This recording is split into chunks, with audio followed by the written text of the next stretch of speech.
Our next contributor is Channel J in Japan. The station reached out to Worldview after assigning a special team to report on one devastated community's efforts to recover from the earthquake-tsunami disaster last March. Yukiko Matsuo now reports on how many residents there have drawn closer despite their sorrow.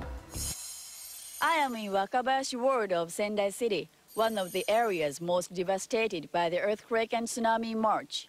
Despite all the tragedies and their ordeals, the composed attitude of the disaster victims were praised around the world. What was behind their endurance and consideration? The coastal area of Wakabayashi was hit by a 10-meter tsunami sweeping away houses and cars. Many lives were lost here. 600 refugees in the area would seek shelter at the Soka Gakkai Buddhist Center nearby. Soka Gakkai offers these centers as shelter in cases of natural disasters. All in all, 5,000 refugees would take shelter at 42 centers in eastern Japan. Center volunteers faced a dire situation. But when we saw their tired faces, we knew we had to do it somehow. Despite themselves being victims, the shelter volunteers scrambled to procure food and goods, keeping the refugees' spirits up on the way. If one lights a fire for others, one will brighten one's own way. Wanting to make others feel happy, that made me keep going. The dedication of the volunteers created a bond with the refugees.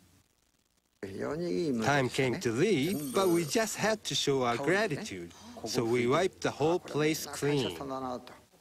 This couple had their home swept away by the tsunami, but working as volunteers at the shelter became a time to treasure for them. We were given so much from our friends. It's on our minds now to give something back to others.